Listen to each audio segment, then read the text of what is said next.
So one of the warning signs that doesn't actually register as a warning sign for a lot of couples, but actually is a warning sign in their marriage is when they come in or, run into them at church or in the grocery store or, whatever, even if they're coming in for counseling, and they'll say, we don't have any conflicts. We don't have any kind of fights or anything like that. We're so good.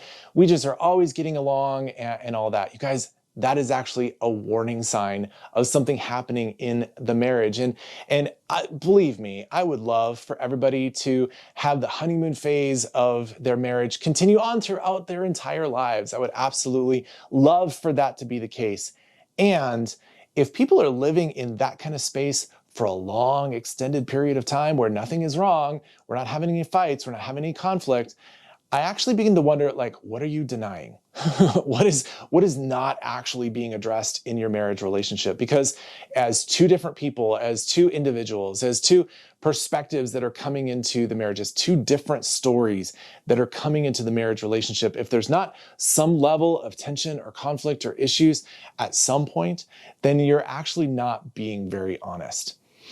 Welcome to the Thrive Marriage Lab. My name is Chris Bruno, and I'm a licensed professional counselor and the founder of Restory Counseling. And together with my wife, Beth, and our colleague, Tracy Johnson, we post videos to help you understand the why behind the what. Because we believe that the more you explore and know your story, the deeper your marriage connection will be. So there is a really important concept in relationship that I think a lot of couples want to avoid because it involves having conflict.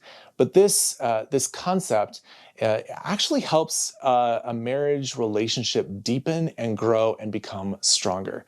And this concept is what is called rupture and repair. Rupture and repair. And if you don't have rupture and repair in your relationship, in your marriage relationship, then like I said, you might actually be denying some realities. You're not being honest about what is hard for you, what is challenging for you. You might be brushing some things under the rug, and there's some undercurrents of bitterness or resentment that are coming up inside of you that you're not willing to admit just yet because you don't want to ruin the goodness of what is here, and you don't want someone to feel bad or whatever. But if you don't have rupture and repair in your relationship, you're not actually attending to some of the very necessary things to grow the marriage in order to sustain a long-term relationship. So one of the things that I love is that rupture and repair actually comes from more of an engineering type mindset. And this is where, you might have a piece of metal or something like that is broken, that is ruptured. What happens when you weld that back together, that same piece of metal has the welding piece actually ends up being stronger than the original piece of metal was in the beginning. So when there is rupture, the repair makes it even stronger. It makes it even stronger. It's the same thing in relationship, that when you can enter into, hey, this was hard, or this hurt my feelings, or there's some aspect of what has happened in our relationship has not been well with me. How has it been with you? Oh, that's hurt you too. Like, the more you can identify and recognize these places where rupture has been happening, the more opportunity you have for repair. I think, you go into the ER and something's wrong. I just had a friend who had an emergency appendectomy, and he started to feel something happening in his gut. It was like, not quite feeling well, hurts a little bit, then it started to go away, then it hurt some more. He went in because he had searing pain in his side, and the doctor was able to say, you have an infected appendix. We need to take that out.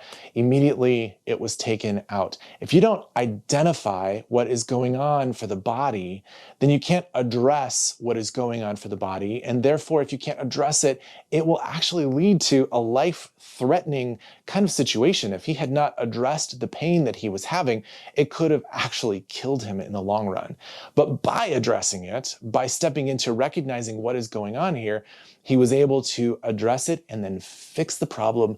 And now, just even 1 week later, he is feeling so much better.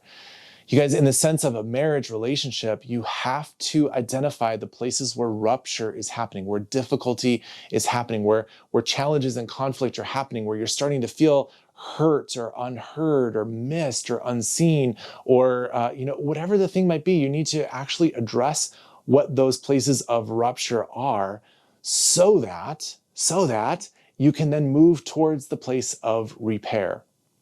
Because when you can repair it, that is when, oh, wait a minute. If we can address this, well, then maybe we can address that. And if we can address that, well, maybe we can address the next thing. And the repair process in a relationship actually helps a relationship navigate increasing challenges over time. Because I think we all know that the longer that we are married, the more challenging the relationship is going to become in for whatever reason. Maybe it's because of the relationship, maybe it's just other things that are coming up from the outside. You know, you have struggles with a child, or there's an illness, or there's an accident, or something. The more you have that repair process in place, the stronger the relationship actually is, the more you can move forward in your relationship over time. So to address what is rupturing, address what is challenging, is actually a hopeful process, because you can then you can move into repair of those very things, and your relationship becomes stronger. Here's why I bring all of that up in the context of a therapeutic separation. If all you're going to do is ignore your problems, then the problems are never going to be fixed. If all you're going to do is not offer opportunity for repair and just live in the place of rupture, then the relationship will actually rupture more.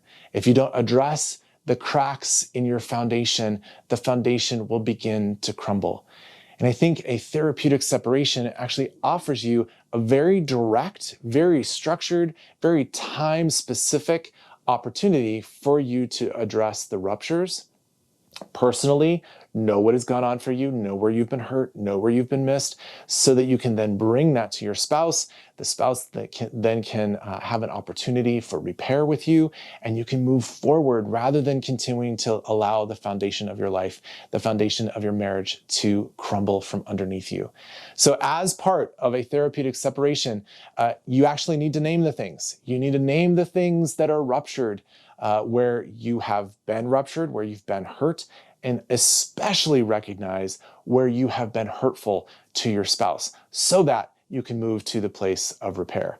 As a part of every therapeutic separation, there needs to be a plan for repair. There needs to be places where the two of you are moving towards one another, where there's actual conversations, and maybe those are just happening between the two of you. Maybe there is something where there's a therapist or a pastor sitting with you in the midst of that. That's fine. But making sure that there are repair conversations built into your therapeutic separation, because otherwise it's just finding all the rupture and having no opportunity for repair. If there's no opportunity for repair, then it is not actually a therapeutic separation. It's just a regular separation. So those are some thoughts, 2 essential elements around having rupture and repair. Rupture first and repair both need to be in place in your therapeutic separation.